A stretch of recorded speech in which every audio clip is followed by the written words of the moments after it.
Did an ancient Greek festival secretly encode political power into the Odyssey? Stay tuned.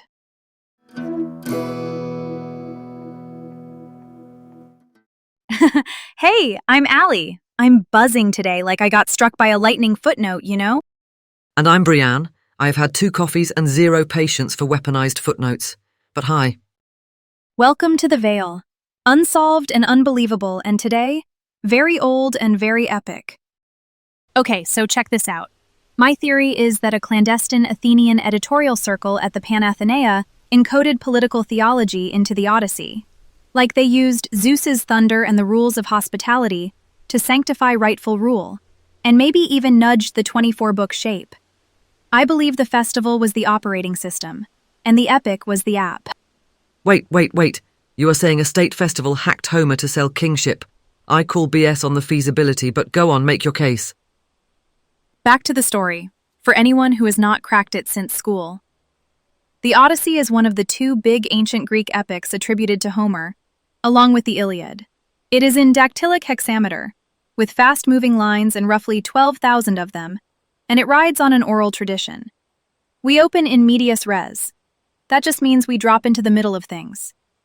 Telemachus is dealing with 108 suitors trashing his house while dad is stuck out there somewhere on a sea of bad decisions. Structurally, people talk about the Telemachy for books 1 to 4, then the Apologoi in 9 to 12, where Odysseus tells his own wanderings at the Phaeacian court.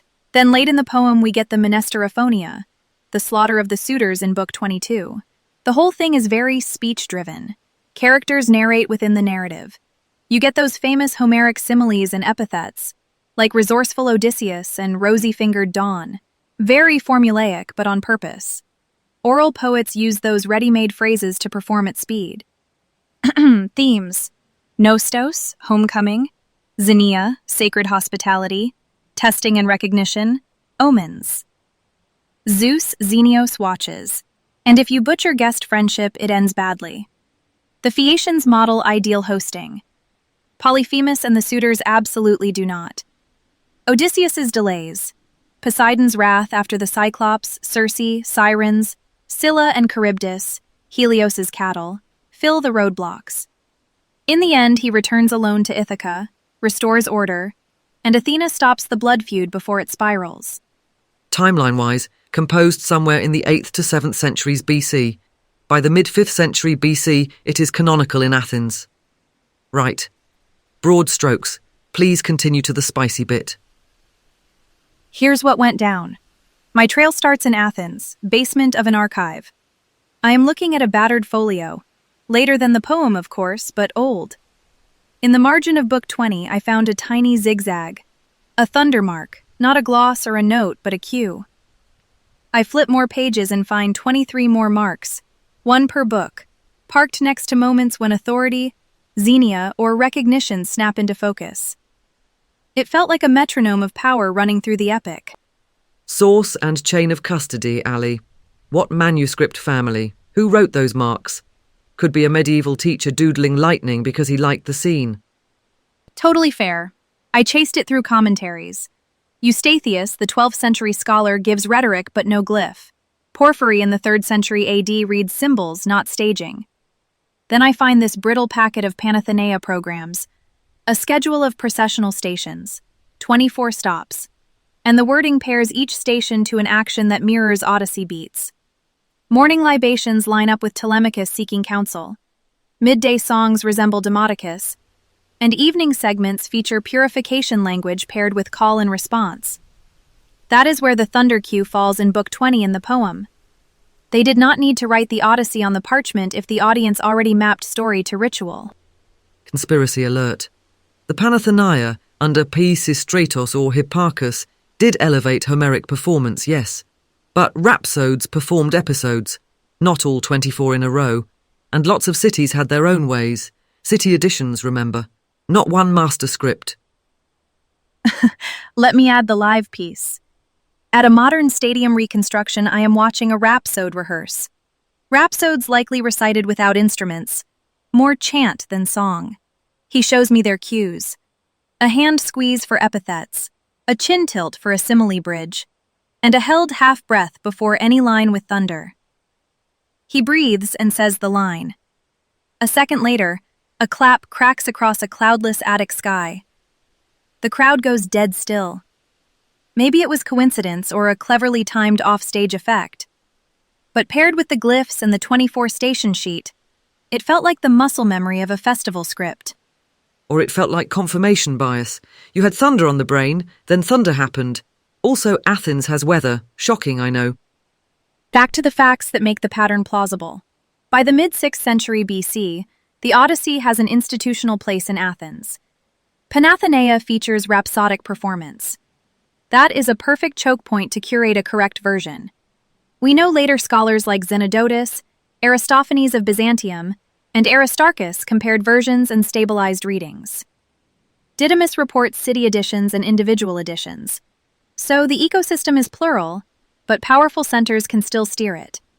Content-wise, Zeus's thunder omens in the Odyssey are special. Lightning is uniquely tied to Odysseus. Zeus booms when the bow contest is about to crown him, and the message is clear: justice has returned. Xenia violations mark the monsters and the suitors as outside the civic order. The Phaeacians model ideal hosting and convoy, almost like a ritual of safe return. Named sections like Telemachy, Apologoi, Menesterophonia work as performance units. If you are a regime trying to sell rightful rule, it is all right there to spotlight. But the poem predates Pisistratos by a century or more. You cannot retrofit authorship by festival committee. Also, 24 books is likely a later division. The alphabet theory is iffy. Attribution to Aristarchus for the division is contested, and we have no clean evidence the Panathenaea mapped each book to a station. I am not saying they wrote the poem. I am saying they could have encoded emphases, cue marks in margins, a preferred sequence for rhapsodes, when to linger on omens and xenia, how to pace recognitions. Over time, Alexandrian editors inherit those emphases. I looked at scholia ascribed to Aristarchus's circle. No thunderglyphs, but notes that weight xenia violations, recognition scenes, omen interpretations. Layer that with the festival program and you get a score that crowns Odysseus as a Zeus-backed restorer at exactly the point in the night when the crowd is primed for purification talk. Seriously though, isn't that bananas? Let's move on to the reality check. Oral Poetics 101, Milman Parry and Albert Lord showed how oral singers build long epics with formulaic diction. Roughly 9,200 lines out of the Homeric total are repeats. That is not a defect. It is a performance technology.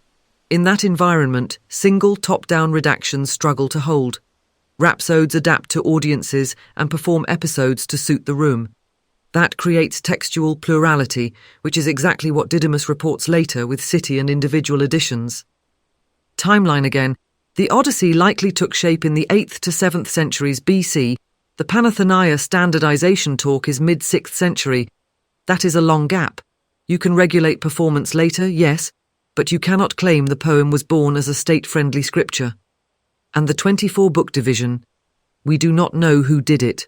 Could be rhapsodic convenience. Could be Alexandrian editorial practice.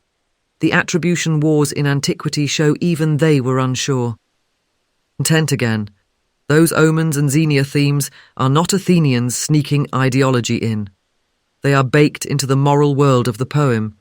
Zeus protects guests, violators are punished. It is a pan-Hellenic ethic, not a city brand. And the thunder being unique to Odysseus just dramatizes his kingship claim within the story. It is literary craft, not a festival remote control. I hear you. But festivals can steer. Even if the poem is older, if you schedule Demodocus-like songs at midday and purifications at night, and you cue performers to lean on Zeus's thunder before the purge, you train a city to link rightful rule with divine sound. The Panathenaea and later school culture made Homer the classroom and the stadium. That is power. And if my thunderglyphs are authentic to some performing circle, that is a literal margin telling a singer where to make the crowd stand a little taller. Or it is just a medieval reader saying wow at Zeus. The point is, there is no smoking papyrus. We have performance contexts that encourage consolidation, yes, but also centuries of variation. And the Alexandrians, They were meticulous editors, but they were also skeptical of wild allegory. They cleaned. They did not conspire. Let's put a pin in that for now. Bigger picture. Stories set norms. The Odyssey taught generations what good hosting looks like, how rulers should act, how justice lands. Whether or not a committee drew a little lightning bolt, the crowd still learned when to nod. That is cultural programming. Quick rec before we go.